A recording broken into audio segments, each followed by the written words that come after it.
Hi everyone, स्वागत है आपका आज के इस वीडियो लेक्चर में। लास्ट वीडियो लेक्चर में हमने महात्मा गांधी से रिलेटेड पार्ट 1 डिस्कस किया था। आज के इस वीडियो पार्ट में हम पार्ट नंबर 2 को डिस्कस करने वाले हैं। तो आज की वीडियो को स्टार्ट करने से पहले जैसे कि मैंने आपको बताया था कि महात्मा गांधी की लाइफ में बहुत सारे कुछ एक टेक्स्ट रहे हैं या फिर ऑथर्स कह लो, जिनका महात्मा गांधी की लाइफ में बहुत बड़ा रोल रहा है। तो वो जो टेक्स्ट है, ठीक है, जिनसे महात्मा गांधी इंस्पायर हुए, उनको हम एक बार देख लेते हैं सो दैट आपका जो क्वेश्चन है वो गलत ना हो। तो सबसे पहले हम बात करते हैं प्लेटो की। प्लेटो जो है, इनका कौन सा वर्क जो है जो महात्मा गांधी को इन्फ्लुएंस करता है? अपोलॉजी।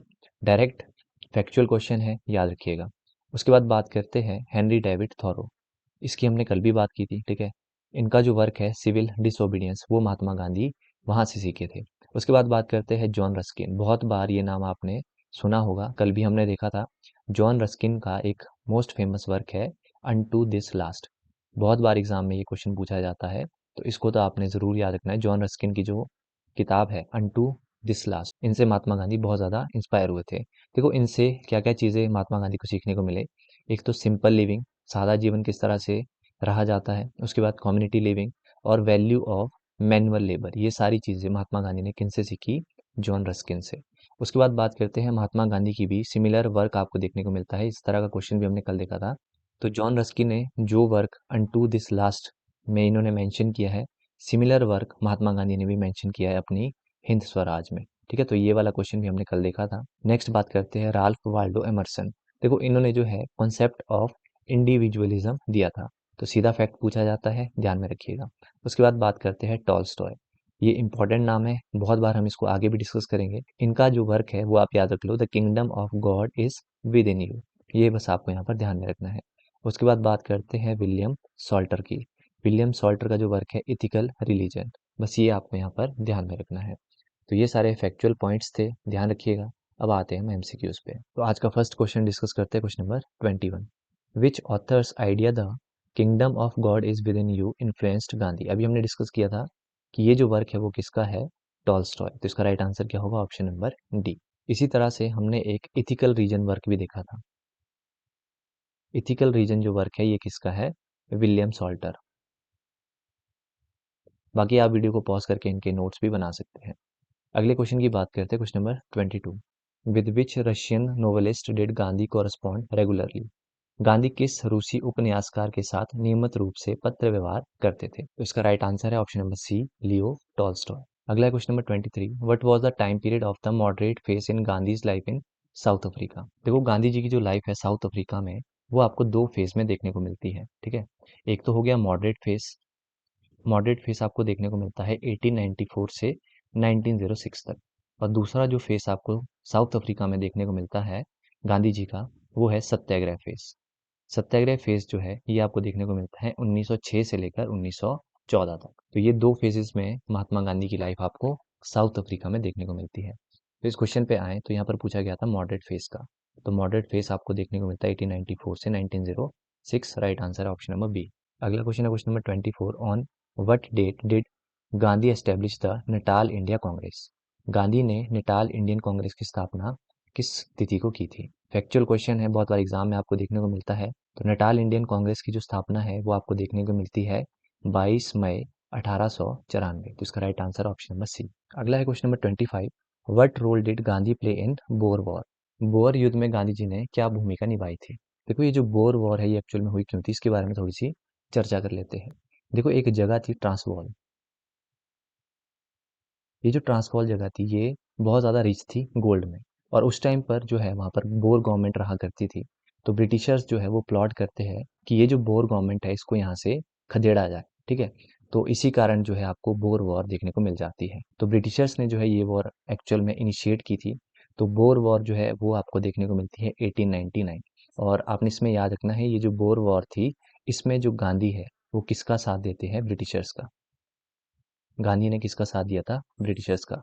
और गांधी जी जो है वो एक वॉलेंटियर की तरह उन्होंने वहां पर काम किया, ठीक है। उन्होंने किस रूप में वहां पर काम किया? एज स्ट्रेचर बियरर कॉप्स में। इस क्वेश्चन का राइट आंसर क्या हो जाएगा? Option number D, he was a stretcher bearer, ठीक है। एक मतलब एम्बुलेंस सर्विस की तरह उन्होंने वहां पर काम किया था। और इसी सहयोग के लिए जो ब्रिटिशर्स हैं उन्होंने बोर वॉर मेडल भी गांधी को दिया था। Bore war medal. तो यहाँ पर आपने ध्यान में क्या रखना है कि बोर वॉर एक्चुअल में हुई कब थी? तो ईयर है 1899। ठीक है। अगला है question number 26, in which year did Gandhi establish the Phoenix farm. Gandhi ने फोनेक्स फार्म की स्थापना किस वर्ष की थी। देखो महात्मा गांधी जी ने फोनेक्स फार्म को कब एस्टेब्लिश किया था, 1904 में। तो ये ईयर आपके लिए इंपॉर्टेंट है, इसका राइट आंसर है ऑप्शन नंबर सी। अब कुछ एक और पॉइंट्स हम यहाँ पर जान लेते हैं। तो वो गांधी जी ने जब इस फॉर्म को सेट किया था तो उन्होंने अपनी राइटिंग और प्रीच से बहुत सारे लोगों को जागरूक किया था। तो गांधी जी ने हाइजीन के बारे में लोगों को बताना स्टार्ट किया, ठीक है, सैनिटेशन के बारे में बताना स्टार्ट किया और एक गुड डाइट के बारे में बताना स्टार्ट किया था। ठीक है, तो गांधी ने इस फॉर्म से अच्छे अच्छे काम जो है लोगों को जागरूक करना यहाँ पर स्टार्ट कर दिया था। एक और पॉइंट आपको यहाँ पर ध्यान में रखना है कि 1904 में ही गांधी ने यहाँ पर जो है एक न्यूज़पेपर, उस न्यूज़पेपर का नाम हमारे लिए इम्पोर्टेंट है, इंडियन ओपिनियन। कौन सा न्यूज़पेपर यहाँ से स्टार्ट किया था, इंडियन ओपिनियन। ठीक है, तो यहाँ पर आपको 2 पॉइंट ध्यान में रखने हैं। फोनेक्स फार्म को कब यहाँ पर एस्टेब्लिश किया गया, 1904। कौन सा न्यूज़पेपर यहाँ से पब्लिश किया, इंडियन ओपिनियन। क्लियर, तो 2 पॉइंट्स ध्यान रखिएगा। अगला है question number 27, what inspired Gandhi to set up the Phoenix farm. Gandhi को किसने फोनेक्स फार्म की स्थापना के लिए प्रेरित किया था, तो वो व्यक्ति थे लियो टॉल्स्टॉय। बहुत बार मैंने आपको कहा था कि इस नाम को हम बहुत बार देखने वाले हैं, तो इसका right answer option number C. अगला question number 28, when did Gandhi start printing the newspaper Indian Opinion from the Phoenix farm. तो अभी हमने डिस्कस किया था कि फोनेक्स फार्म से गांधी जी ने इंडियन ओपिनियन नाम का एक न्यूज़पेपर पब्लिश करना स्टार्ट किया था। तो इसकी जो प्रिंटिंग है वो स्टार्ट हुई थी 1904। इसका राइट आंसर है ऑप्शन नंबर सी। आगे के क्वेश्चंस को डिस्कस करने से पहले मैं आपको बताना चाहता हूँ, हमारी एक HPGK की MCQ फॉर्म में एक बुकलेट आती है जिसमें आपको 1000+ MCQs मिल जाते हैं और साथ में ही इनकी एक्सप्लेनेशन भी आपको साथ में मिलती है। अभी तक आपके जितने भी HPPSC के द्वारा एग्जाम हुए, जैसे आपके PGT के एग्जाम हुए और भी बहुत सारे वेरियस एग्जाम्स हुए हैं, वहाँ पर बहुत सारे जो क्वेश्चंस है डायरेक्ट आपको हमारी PDF से देखने को मिले। तो आप चाहे वीडियो भी चेक कर सकते हैं, इनके ऊपर मैंने डिटेल में एनालिसिस की है और साथ में ही हमारी इकोनॉमिक सर्वे की भी MCQ फॉर्म में एक बुकलेट आती है। तो अगर आप दोनों ही इन दोनों PDFs को परचेज करना चाहते हैं तो आप हमारे टेलीग्राम चैनल से जुड़ सकते हैं। टेलीग्राम चैनल का जो लिंक है वो आपको डिस्क्रिप्शन में मिल जाएगा, वहाँ से आप चैनल को ज्वाइन कर सकते हैं। और जिनसे चैनल ज्वाइन नहीं होता है वो डायरेक्टली टेलीग्राम पर मुझे @Sharma1394 ये सर्च करके मेरा जो अकाउंट है वो ओपन हो जाएगा, वहाँ पर मुझे डायरेक्टली कॉन्टैक्ट कर सकते हैं। अगला है question number 29, when was the first issue of Indian opinion actually released. Indian opinion है क्या, ये एक न्यूज़पेपर था जिसको फोनेक्स फार्म से महात्मा गांधी ने रिलीज करना स्टार्ट किया था। देखो इसकी प्रिंटिंग स्टार्ट हुई थी 1904 में, ठीक है, पर ये जो इशू होना स्टार्ट हुआ था वो हुआ था 1903 में ही। तो इसका right answer option number B. अगला है question number 30, in which conflict did Gandhi serve as a officer in charge of Indian volunteer ambulance corps. Gandhi ने किस संघर्ष में भारतीय स्वयंसेवक एम्बुलेंस कोर के प्रभारी अधिकारी के रूप में काम किया था। देखो इस क्वेश्चन का आंसर करने से पहले सबसे पहले हम बात करते हैं जुलू वॉर की। जुलू वॉर आपको देखने को मिलती है 1906 में। देखो इस वॉर के बारे में थोड़े से पॉइंट्स हम जान लेते हैं। इस वॉर में क्या होता है, जो ब्रिटिशर्स है वो अटैक करते हैं जुलू पॉपुलेशन पर और जुलू पॉपुलेशन के जो लोग हैं उनको लेबर बना के डायमंड जो माइंस है वहाँ पर काम करवाते थे। ठीक है, पर 1906 में क्या हुआ, जो ये लेबर थे, ठीक है, इन्होंने जो है वहाँ पर विद्रोह करना स्टार्ट कर दिया नटाल प्रोविंस में। और नटाल प्रोविंस आपको देखने को मिलती है साउथ अफ्रीका में ही।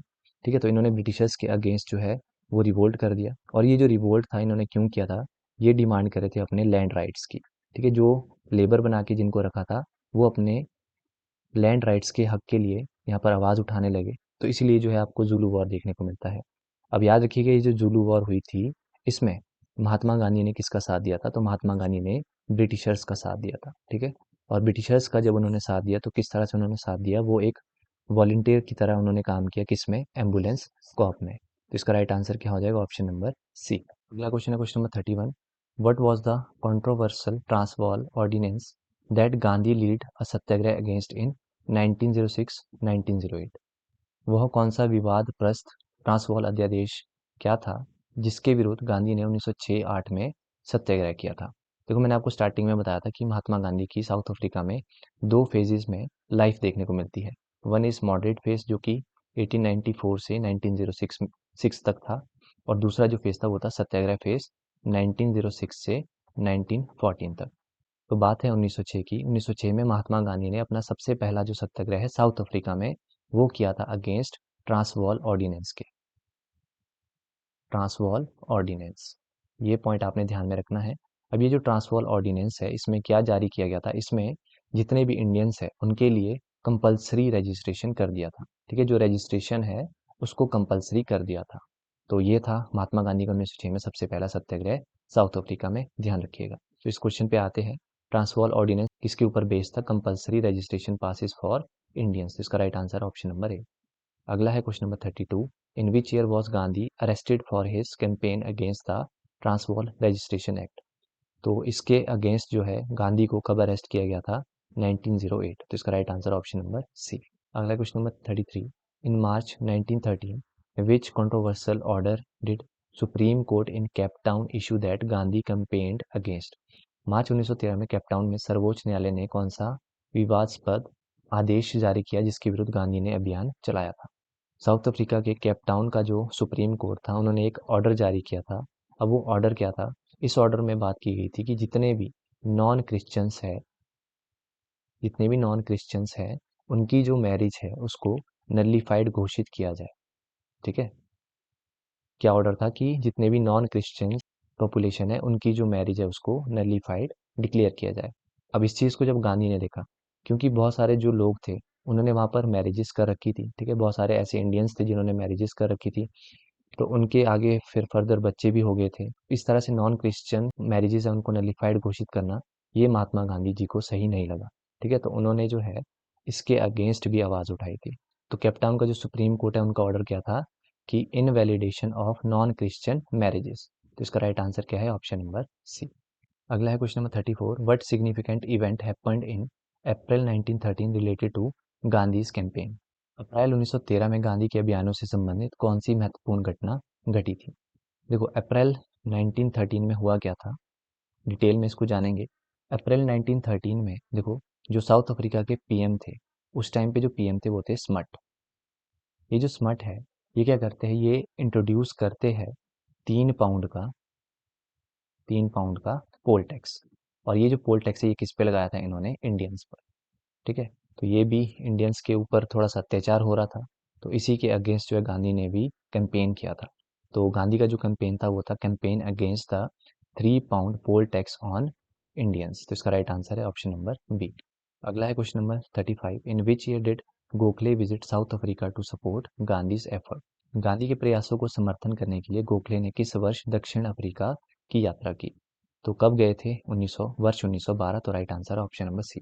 अगला क्वेश्चन है question number 36, how many Natal coal miners accompanied Gandhi on a Transvaal march in 1930।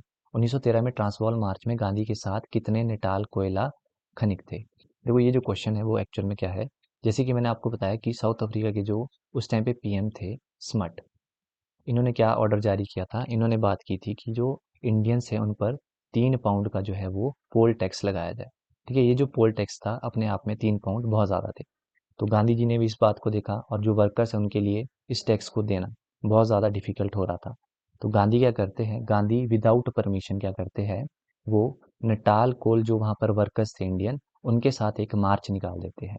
और वो जो मार्च इन्होंने निकाला वो कहाँ से इन्होंने निकाला था, नटाल से लेकर ट्रांसवाल तक।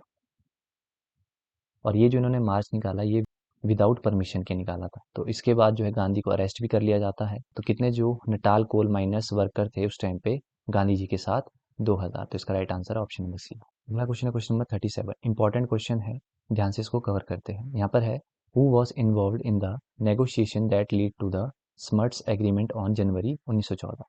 देखो, आपको पता है कि स्मट ने एक यहाँ पर ऑर्डर पास किया था कि 3 पाउंड का जो पोल टैक्स है वो देना पड़ेगा। ठीक है, इसके बाद जब ये मार्च वगैरह हुआ, सब कुछ हुआ, इसके बाद स्मट और गांधी इनके बीच जो है एक एग्रीमेंट होता है। ठीक है, ये जो एग्रीमेंट है इनमें कौन कौन से पर्सन थे, इसमें एक थे आपके महात्मा गांधी।